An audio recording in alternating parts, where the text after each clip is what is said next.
বাবা দাদা বয়সী নেতাদের প্রতারণা বুঝতে পারেননি বলে জানিয়েছেন আসিফ মাহমুদ। রাজনীতিতে অশালীন ভাষায় গণতন্ত্রের জন্য ক্ষতিকর বলে জানিয়েছেন রিজভী। বিএনপির রাষ্ট্রপতি প্রার্থী চূড়ান্ত করবেন তারেক রহমান বলেছেন মির্জা ফখরুল। জুলাই সনদ বাস্তবায়নের প্রশ্নে কোনো আপোষ করা হবে না বলে জানিয়েছেন পানি সম্পদ মন্ত্রী। দর্শক, এতক্ষণ শুনছিলেন সংবাদ শিরোনাম, এখন জানিয়ে দেব বিস্তারিত সংবাদ।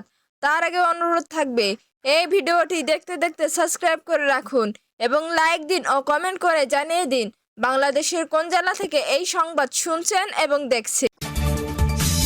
বাবা দাদার বয়সী নেতাদের প্রতারণা বুঝতে পারেননি বলে জানিয়েছেন আসিফ মাহমুদ। রাজনৈতিক দলগুলোকে বিশ্বাস করা ভুল ছিল বলে মন্তব্য করেছেন অন্তর্বর্তী সরকারের সাবেক উপদেষ্টা আসিফ মাহমুদ সজীব ভুইয়া। জ্যেষ্ঠ নেতারা মুখে এক কথা বলে পরের দিন উল্টে গিয়ে প্রতারণা করছেন বলে অভিযোগ করেছেন তিনি। আজ রবিবার রাজধানীর সেগুনবাগিচায় ঢাকা রিপোর্টার্স ইউনিটে এবি পার্টির সংলাপে এসব কথা বলেন জুলাই গণ অভ্যুত্থানে অন্যতম ছাত্রনেতা আসিফ মাহমুদ। 16 মাস দায়িত্ব পালনের অভিজ্ঞতায় তিনি বলেন, ডক্টর ইউনূস সরকারের অন্তর্বর্তী সরকার সংস্কারে রাজনৈতিক দলের সহযোগিতা পায়নি। সেই সরকারও সাহসী সংস্কার করতে পারেনি। AB party chairman Mujibur Rahman সভাপতিত্বে সংলাপে অতিথি ছিলেন কবি ফরহাদ মজহার, সাবেক উপদেষ্টা শারমিন এস মুর্শিদ, রাজনৈতিক বিশ্লেষক অ্যাডভোকেট আবু হেনা রাজ্জাকি, এবি পার্টির সাধারণ সম্পাদক ব্যারিস্টার আসাদুজ্জামান ফুয়াদ প্রমুখ।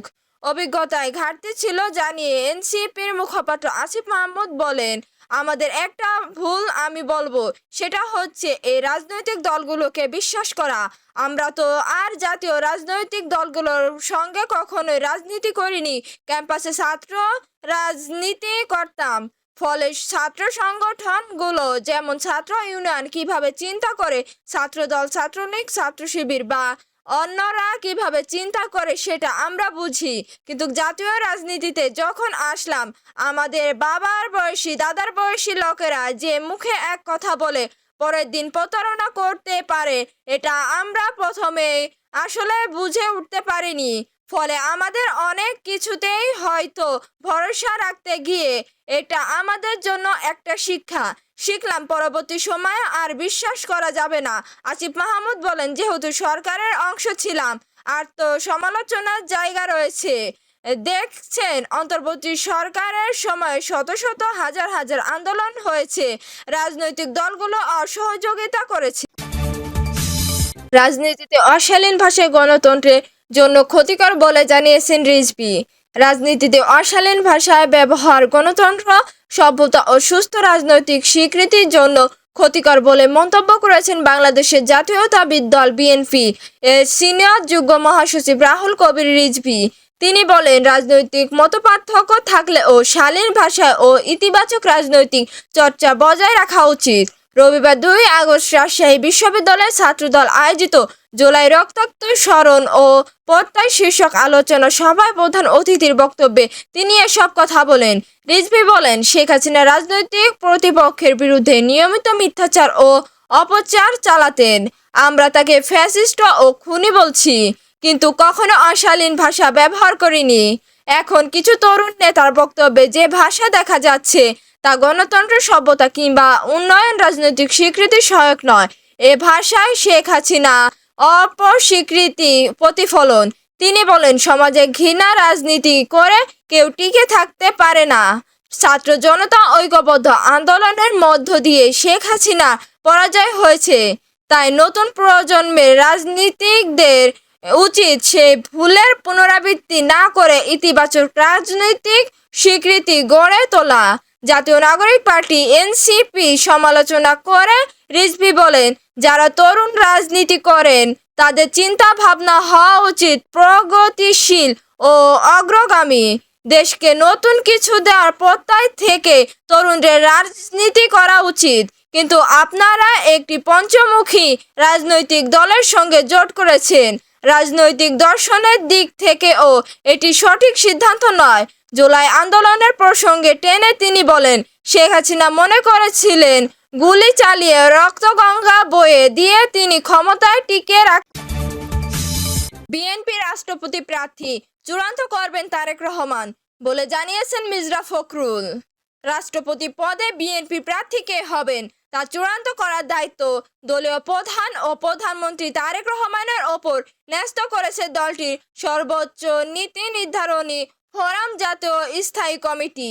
শনিবার 1 আগস্ট রাতে রাজধানী গুলশানে বিএনপি চেয়ারপারসনের রাজনৈতিক কার্যালয়ে অনুষ্ঠিত স্থায়ী কমিটির বৈঠকে এর সিদ্ধান্ত নেওয়া হয়।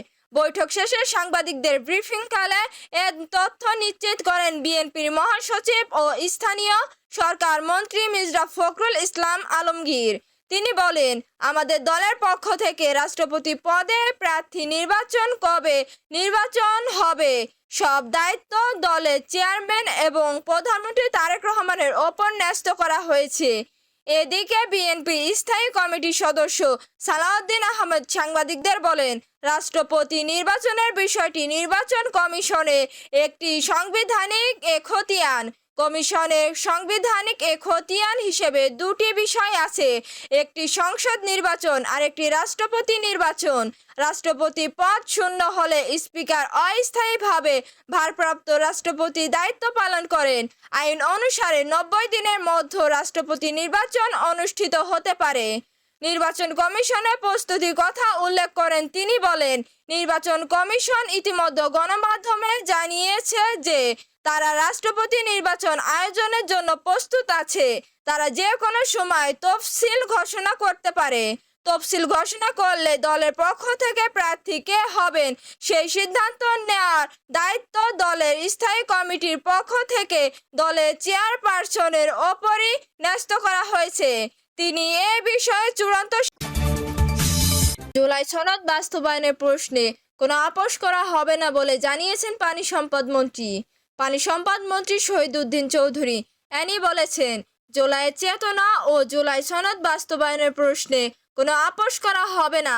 সাম্য, মানবিক মর্যাদা ও সামাজিক সুবিচার প্রতিষ্ঠার মধ্য দিয়ে গণতান্ত্রিক বাংলাদেশ গড়ে তোলাই হবে জুলাই শহীদদের প্রতি প্রকৃত শ্রদ্ধা।